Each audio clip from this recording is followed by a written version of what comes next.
In today's video, I'm going to teach you how to fix Google Drive no connection. If Google Drive keeps saying it can't connect, don't worry. We'll walk through a quick set of checks that solve most browser issues and the common desktop app hiccups.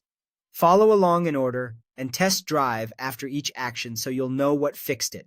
Start by opening a private browsing session. On Windows, press Ctrl, Shift, and N together. On a Mac, press Command, Shift, and N. This launches an incognito window that ignores most extensions and starts fresh with temporary cookies. Visit drivegoogle.com there. If Drive connects in incognito, that points to something in your regular browser, usually a broken extension or a stale cookie blocking the connection. Next, turn off any VPN you're using. Virtual private networks can route traffic through locations or protocols that make Google think your signal is restricted or unresponsive. Pausing the VPN for a moment is a safe way to test. Once Drive loads, you can decide whether to add an exception in your VPN later. Make sure cookies aren't blocked for Drive. In your normal browser window, click the site information icon to the left of the address bar. This might look like a lock or a slider-style settings icon. Check that cookies and site data are allowed for drive.google.com. If they're blocked, allow them and reload the page.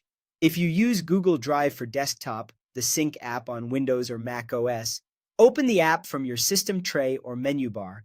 Click the gear icon for settings, then choose Preferences. Inside Preferences, click the gear icon again to open the app's settings panel and then select Proxy Settings. Change the proxy mode from Auto Detect to Direct Connection. This bypasses faulty automatic detection that can trap the app behind a misconfigured proxy or a stale network rule. Confirm your choice and give it a few seconds to refresh. While you're in the app, force a quick reconnect. Click the app icon, open the gear menu, choose Pause Syncing, wait a few seconds, then choose Resume Syncing. This restarts the sync engine and prompts Drive to establish a clean connection to Google's servers. That's it. By testing in incognito, disabling the VPN, allowing cookies, setting the desktop app to a direct proxy, and pausing then resuming sync, you'll clear the most common causes of the no connection message. Try these steps the next time Drive stalls, and you should be back to your files quickly.